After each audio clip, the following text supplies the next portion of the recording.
Assalamualaikum warahmatullahi wabarakatuh. Pada kesempatan kali ini, saya akan menjelaskan mengenai uji T-dependent atau pair sample t-test. Adapun tujuan dari uji T-dependent adalah menguji perbedaan mean antara dua kelompok data yang sifatnya dependent. Uji T-dependent digunakan untuk menganalisis data yang berasal dari penelitian yang menggunakan desain eksperimental. Ada beberapa tipe desain penelitian eksperimental, salah satunya adalah pre- and post-test group. Berikut ini adalah contoh dari pertanyaan penelitian yang menggunakan desain pre- and post-test group atau eksperimen. Nah, yang pertama adalah apakah ada perbedaan tingkat pengetahuan antara sebelum dan sesudah pelatihan. Kemudian contoh yang kedua adalah apakah ada perbedaan frekuensi denyut jantung seseorang sebelum dan sesudah melakukan olahraga. Jika kita berbicara mengenai desain eksperimen khususnya yang pre and post test group, itu artinya ada sebuah eksperimen atau perlakuan atau intervensi yang diberikan pada kelompok tersebut, baik intervensi berupa intervensi klinis maupun yang bersifat program. Uji T-dependent digunakan untuk menganalisis data yang berasal dari penelitian pre and post test. Nah, pada uji pre and post test, maka ada dua kali pengukuran, yaitu pengukuran sebelum atau pre-test, kemudian dilakukan intervensi, baik intervensi klinis ataupun program, kemudian dilakukan kembali pengukuran yang disebut dengan post-test. Syarat yang harus terpenuhi jika akan melakukan uji T-dependent adalah yang pertama berdistribusi normal. Distribusi normal bisa dilihat secara visual melalui grafik atau melakukan uji normalitas dengan aplikasi statistik. Kemudian yang kedua adalah datanya dependen atau berpasangan. Apa yang dimaksud dengan berpasangan? Berpasangan artinya individu yang pertama adalah individu yang sama dengan individu yang diukur pada pengukuran kedua. Jika kita lihat ke skema sebelumnya, jika ada 5 orang misalnya yang akan diteliti, ada A, B, C, D, dan E, maka pada desain pre and post test group, orang yang diukur pada saat pre-test kemudian diberikan intervensi, dan pada saat dilakukan post-test maka orang yang akan diukur adalah orang yang sama. Itu yang dinamakan dengan data dependent atau data berpasangan. Artinya individunya sama, hanya saja pengukurannya dilakukan berulang.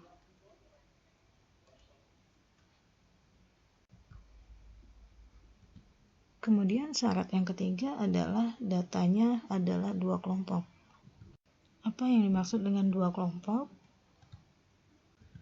Jadi pada pre and post test group, misalnya di sini ada intervensi,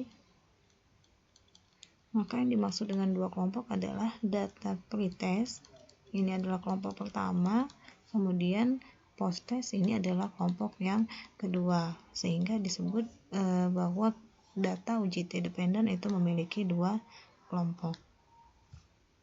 Kemudian syarat yang terakhir atau yang keempat adalah variabel yang dihubungkan yaitu numerik dan kategorik. Variabel numeriknya adalah variabel yang kita ukur, kemudian kategoriknya ini adalah jenis kelompoknya. Jadi ini pre-test atau post-test, ini adalah jenis data kategoriknya. Sedangkan yang numerik ini adalah data yang kita ukur, misalnya kita mengukur pengetahuan sebelum diintervensi dan sebelum sesudah diintervensi, atau misalnya berat badan sebelum mengikuti program diet atau berat badan setelah mengikuti program diet. Jadi seperti itu. Tadi sebelumnya saya menjelaskan bagaimana melihat normalitas. Nah, ini adalah cara melihat uji normalitas pada aplikasi SPSS. Jadi teman-teman bisa menggunakan perintah explore pada menu deskriptif statistik. Kemudian bagaimana melakukan uji T-dependent? Teman-teman bisa menggunakan perintah compare mean dan memilih pair sample t-test untuk uji T-dependent. Lantas bagaimana jika syarat dari uji T-dependent tidak terpenuhi? Yang pertama, kalian bisa melakukan transformasi data, tetapi harus hati-hati karena transformasi data ini bisa merubah parameter dari data yang kalian miliki. Atau langkah yang kedua, ini yang biasanya paling sering dilakukan, melakukan uji alternatifnya yaitu uji Wilcoxon. Berikut ini adalah prosedur uji T-dependent. Jadi ada dua step di dalam melakukan uji T-dependent. Yang pertama uji normalitas data, yaitu dengan perintah explore tadi. Kemudian yang kedua adalah uji T-dependent dengan memilih menu compare mean per sample t-test. Baiklah, supaya lebih paham, kita mungkin langsung masuk ke contoh. Oke, contoh ini kita akan menggunakan data diet study self. Jadi di sini tujuan penelitiannya adalah ingin mengetahui apakah ada perbedaan rata-rata kadar trigliserida sebelum pasien melakukan diet dan setelah selesai melakukan diet. Nah, dari pertanyaan penelitian seperti ini kita sudah bisa menebak atau mengetahui bahwa uji yang akan digunakan adalah uji T-dependent. Karena apa? Karena ada kata kunci sebelum dan sesudah atau setelah selesai. Nah, di sini alfanya 5%, kemudian ini adalah petunjuk nama variabel yang ada di dataset. Untuk pengukuran trigliserida sebelum diet itu namanya TG0, kemudian untuk pengukuran trigliserida setelah diet itu namanya TG4. Supaya lebih paham, kita langsung lanjut ke SPSS. Nah, kita sudah membuka aplikasi SPSS-nya, langsung saja tadi tujuan penelitiannya adalah melihat apakah ada perbedaan antara trigliserida sebelum pasien melakukan diet dan trigliserida setelah pasien melakukan diet.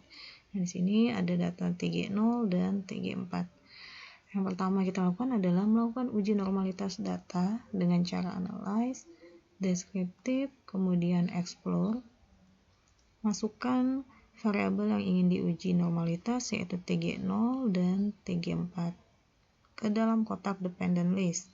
Setelah itu pilih plots, pilih normality plots with test, continue, kemudian OK.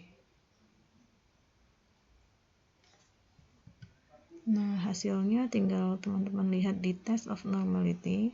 Nah, di sini jadi ada dua hasil tes normalitas yaitu uji Kolmogorov-Smirnov dan Shapiro-Wilk. Untuk menggunakan uji normalitas kita mau memilih yang mana itu tergantung dengan sampelnya.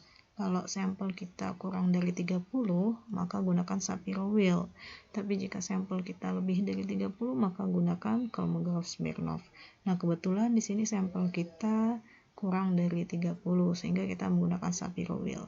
Nah, batasannya adalah jika nilai signifikan atau p-value ini lebih besar dari alfa, maka hasilnya adalah data berdistribusi normal. Misalnya di sini alfanya tadi adalah 0,05, di sini hasil p-value untuk TG0 itu adalah 0,277, maka artinya signifikannya lebih besar dari alfa sehingga data dianggap berdistribusi normal. Begitu juga untuk trigliserida setelah melakukan diet di sini 0,359 itu lebih besar dari alfa 5% sehingga data dianggap berdistribusi normal. Karena syarat data berdistribusi normal telah terpenuhi, maka kita bisa langsung lanjut ke langkah atau step yang kedua yaitu uji T-dependent. Caranya adalah analyze, kemudian pilih compare mean, pilih per sample t-test, kemudian kalian bisa masukkan variabel yang ingin diuji yaitu TG0, kemudian masukkan variabel setelah dilakukan diet, final triglyceride atau TG4, kemudian langsung pilih OK. Nah, di sini ada banyak sekali output yang keluar. Kita bisa melihat min-nya pada tabel per sample t-test. Kemudian untuk melihat apakah ada perbedaan atau tidak, teman-teman bisa melihat dari nilai signifikan yang di kotak per sample test. Untuk mengambil keputusan apakah kita menerima atau menolak H0, itu dilihat dari nilai signifikan detailnya. Jika nilai p-value lebih besar dari alfa, maka keputusannya adalah terima H0. Artinya tidak ada perbedaan rata-rata. Jika nilai p-value-nya lebih kecil dari alfa, maka keputusannya adalah tolak H0. Artinya ada perbedaan rata-rata. Nah, jika teman-teman lihat di sini p-value-nya itu 0,249, alfa kita 0,05, artinya kita terima H0. Interpretasinya adalah tidak ada perbedaan trigliserida sebelum pasien mengikuti diet dan setelah pasien selesai melakukan diet. Seperti itu. Selain p-value, kalian juga bisa menginterpretasikan mean difference-nya di sini atau menginterpretasikan confidence interval-nya. Jadi tidak semua ukuran yang ada di tabel-tabel ini perlu diinterpretasikan. Cukup interpretasikan bagian-bagian atau nilai-nilai yang penting saja, seperti mean, kemudian mean difference, kemudian standar deviasi, CI, dan signifikannya untuk mengetahui apakah ada perbedaan rata-rata atau tidak ada perbedaan rata-rata. Baiklah, itu saja untuk materi uji T dependent. Nah, selanjutnya kita akan mencoba masuk ke materi kedua, yaitu alternatif dari uji T dependent. Oke, selanjutnya adalah kita akan masuk ke uji alternatif dari T dependent, yaitu uji Wilcoxon. Sebelum kita masuk ke praktikum pada aplikasi SPSS, ada baiknya lebih dahulu kita mengenal apa sih Wilcoxon test itu sendiri. Uji Wilcoxon Sign Rank Test itu adalah uji non-parametrik untuk mengukur kemaknaan dari dua kelompok data yang berpasangan. Jadi, sama seperti uji T-dependent, syarat dari Wilcoxon Test adalah datanya juga harus berpasangan. Kemudian, Wilcoxon Test ini adalah alternatif dari uji T-dependent. Adapun asumsi dari Wilcoxon Sign Rank Test itu adalah datanya ordinal. Ini minimal. Jadi minimal datanya adalah ordinal atau data interval dan data rasio yang distribusinya tidak normal. Jadi pada saat misalnya kita melakukan uji normalitas tadi, ternyata datanya tidak normal, maka kita bisa menggunakan Wilcoxon. Dan yang ketiga adalah datanya sifatnya dependent. Artinya individu yang pertama adalah individu yang sama pada kelompok yang kedua. Adapun prosedur pada aplikasi SPSS untuk melakukan uji Wilcoxon test adalah yang pertama uji normalitas, kemudian yang kedua melakukan uji hipotesis Wilcoxon test. Jadi pada saat uji normalitas, jika diketahui data tidak normal, maka langsung lakukan Wilcoxon test. Baiklah, supaya lebih paham, mungkin kita akan langsung lanjut saja ke bagaimana praktiknya di SPSS. Oke, teman-teman bisa menggunakan data Wilcoxon self. Misalnya, pertanyaan penelitian adalah ingin melihat perbedaan rata-rata skor perilaku sebelum dan sesudah intervensi. Alfa di sini 5%. Sebelum kita menentukan uji apa yang akan kita gunakan, kita identifikasi dulu pertanyaan penelitiannya. Di sini dikatakan perbedaan rata-rata. Oke, jika bicara perbedaan rata-rata, maka alternatifnya adalah uji T, baik itu uji T independen maupun dependen. Kemudian kita lihat lagi, di sini ada kata kunci sebelum dan sesudah. Jika ada kata kunci sebelum dan sesudah pada pertanyaan penelitian, maka itu pasti merujuk kepada data dependen, sehingga kemungkinan terbesar adalah uji yang digunakan untuk penelitian ini adalah uji T dependen. Nah, tetapi kita harus memastikan dulu apakah syarat dari uji T-dependent itu terpenuhi atau tidak. Langsung saja kita buka SPSS bagaimana mempraktikkan uji Wilcoxon di data wilcoxon.sav. Ini adalah data Wilcoxon SAV. Ingat tadi pertanyaan penelitiannya adalah ingin mengetahui apakah ada perbedaan perilaku sebelum diintervensi dan sesudah diintervensi. Sekarang kita uji dulu apakah data berdistribusi normal atau tidak. Caranya analyze, descriptive, explore, kemudian masukkan variabel total perilaku ke dalam kotak dependent. Jadi ada perilaku sebelum intervensi dan sesudah intervensi. Lalu pilih plots, pilih normality plots with test, continue, kemudian OK. Nah, kemudian kita lihat di tabel test of normality, di sini ada Kolmogorov-Smirnov, ada Shapiro-Wilk. Karena sampel kita itu hanya 15, tidak lebih dari 30, maka kita menggunakan nilai dari Shapiro-Wilk. Nah, di sini teman-teman bisa lihat nilai Shapiro-Wilk untuk perilaku sebelum atau pretestnya 0,030 dan perilaku sesudah intervensi atau post-testnya itu 0,041. Jika kita bandingkan dengan alpha kita yang 5%, maka nilai tes normality-nya itu lebih kecil dari alpha, sehingga keputusannya adalah data kita tidak berdistribusi normal. Karena data tidak berdistribusi normal, maka kita tidak bisa menggunakan uji T-dependent untuk menjawab pertanyaan penelitian kita. Sehingga cara yang bisa kita gunakan selanjutnya adalah melakukan alternatif uji dari T-dependent, yaitu Wilcoxon test. Caranya, kalian bisa pilih analyze, kemudian pilih non-parametric test, kemudian pilih legacy dialogues, kemudian pilih two related samples. Maka akan muncul tampilan seperti ini. Kalian masukkan variabel pretest, kemudian masukkan variabel post-testnya, pilih Wilcoxon, kemudian pilih option. Di sini ada deskriptif, fungsinya untuk memunculkan nilai min, kemudian ada kuartil, ini dapat memunculkan nilai median, kemudian kuartil 1 dan kuartil 3. Pilih continue, lalu pilih OK. Nah, hasilnya akan seperti ini. Ini adalah kolom deskriptif, jadi teman-teman bisa mengambil nilai rata-rata dan standar deviasi minimum maksimum dari tabel deskriptif ini sendiri. Sedangkan untuk mengambil keputusan apakah kita menerima H0 atau menolak H0 itu bisa dilihat dari tabel tes statistik. Nah, di sini ada nilai asymmetric detail yaitu 0,03.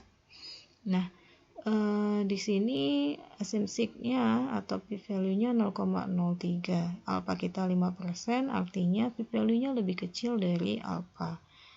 Ingat bahwa di dalam uji statistik, jika p-value lebih kecil dari alpha, maka keputusannya adalah tolak H0.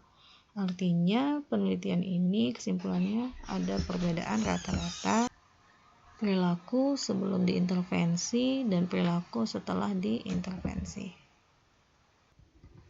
Pada uji Wilcoxon, selain kalian bisa melihat apakah ada perbedaan rata-rata atau tidak, kalian juga bisa melihat apakah skor dari pretest itu lebih kecil atau lebih besar dari post-test, sehingga kita bisa menentukan intervensi itu sebenarnya efektif atau tidak sih dalam merubah variabel yang ingin kita intervensi.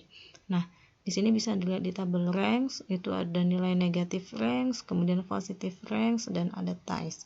Negatif ranks itu artinya variabel atau skor dari variabel sesudah atau post-test itu lebih kecil dari skor sebelum atau pre-test. Sedangkan positive ranks itu artinya skor setelah intervensi atau post-test itu lebih besar dari skor sebelum diintervensi atau pre-test. Nah, ada ties. Ties ini artinya tidak ada perubahan baik sebelum maupun sesudah intervensi. Nah, untuk menentukan apakah intervensi ini cukup efektif atau tidak dalam merubah variabel yang kita intervensi, itu dilihat dari skornya tadi. Apakah lebih kecil atau lebih besar. Di sini, di kasus ini, kita menggunakan skor perilaku, di mana semakin tinggi skornya, artinya perilakunya semakin baik. Nah, artinya, jika nilai post-test itu lebih besar daripada nilai pre-test, maka kemungkinan besar intervensi yang kita lakukan itu cukup efektif. Nah, di sini kita bisa melihat dari positive ranks. Di sini dilihat bahwa post-testnya lebih besar dari pre-testnya. Ingat tadi bahwa untuk variabel perilaku ini semakin tinggi scoring maka semakin baik perilakunya. Nah, di sini di positive rank ada 11 orang yang mengalami perubahan ke arah positif. Sedangkan yang mengalami perubahan ke arah negatif itu hanya 2 orang. Yang tidak mengalami perubahan itu ada 2 orang. Jadi kita bisa menyimpulkan bahwa intervensi kita terhadap perilaku ini cukup efektif. Karena apa? Karena ada 11 orang yang ternyata mengalami perubahan skor perilaku ke arah lebih baik. Oke. Seperti itu analisis Wilcoxon. Supaya lebih paham, mungkin kita akan bisa melakukan latihan mandiri dengan menggunakan contoh soal yang sudah saya sediakan. Baiklah, itu saja yang bisa saya sampaikan. Lebih dan kurangnya saya mohon maaf. Terima kasih atas perhatiannya. Wassalamualaikum warahmatullahi wabarakatuh.